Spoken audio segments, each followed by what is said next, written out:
Tentara Israel menyerang warga Gaza yang ambil bantuan. 85 orang dilaporkan tewas.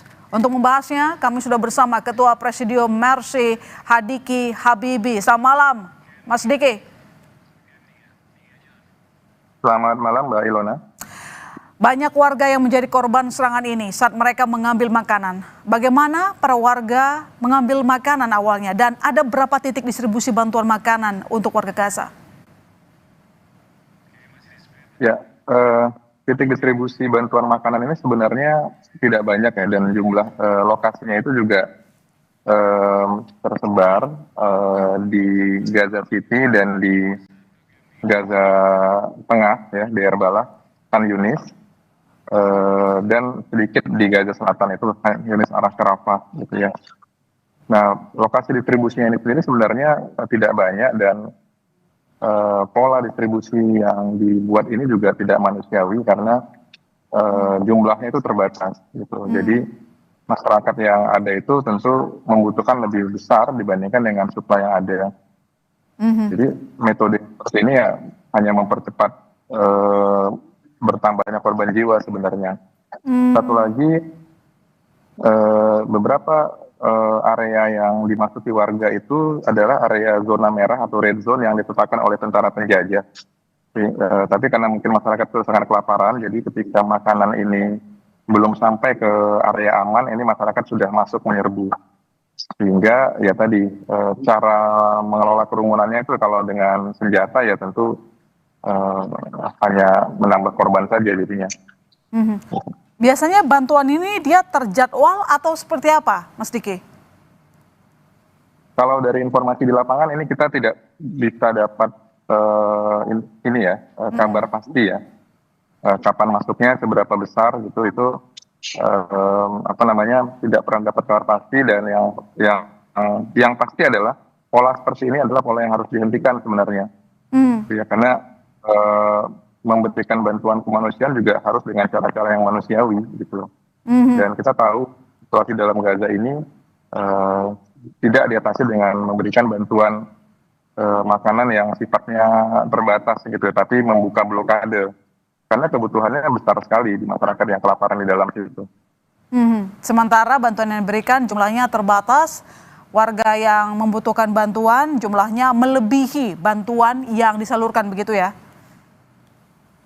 Ya, ini by design artinya menimbulkan konflik horizontal ya, atau konflik sosial di masyarakat yang memang sudah sangat terbatas hidupnya gitu. Mas Diki, saya konfirmasi, ada berapa korban tewas dan luka akibat insiden ini dan mereka dibawa kemana setelah itu?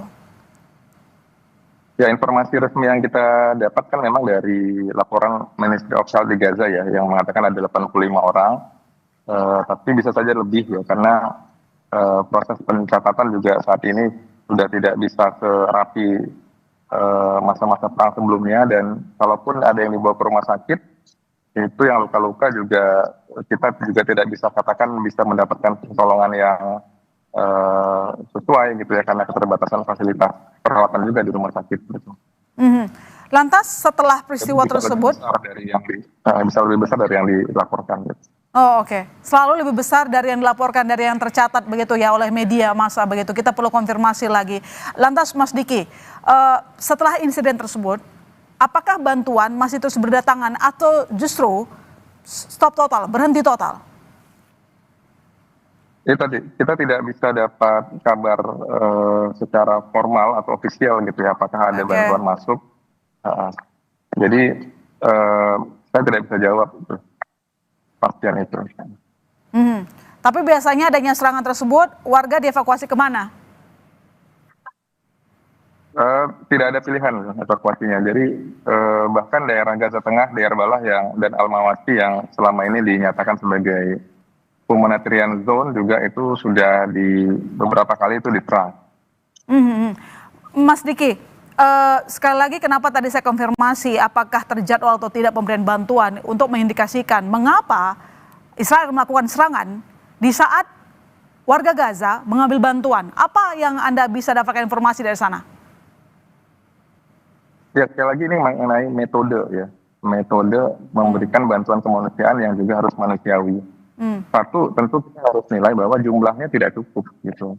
Kalau jumlahnya tidak cukup ini diumumkan gitu, kemudian orang datang mengambil, pasti ya yang ada berebutan gitu. Dan saling menyelamatkan dan mencari keselamatan masing-masing lah kalau jumlahnya terbatas gitu ya.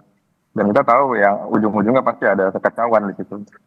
Dan kalau kekacauan ini tidak bisa dikendalikan, mungkin ya dari pihak yang memberikan bantuan mengambil jalan pintas dengan menggunakan cara-cara kekerasan gitu ya, atau tadi ditembak untuk membubarkan massa.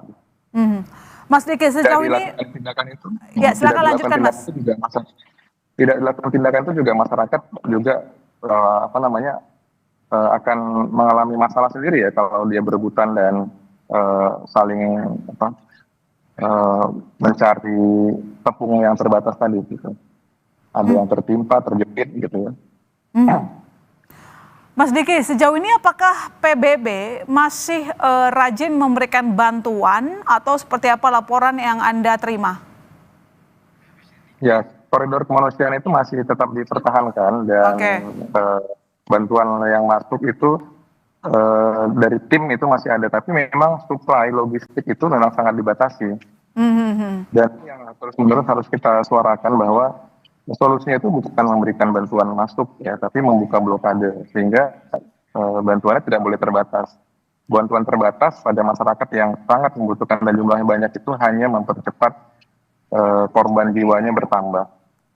Baik, terima kasih Mas Sadiki telah menyempatkan waktu menjadi narasumber kami di Kompas Malam. Selamat malam Mas Sadiki.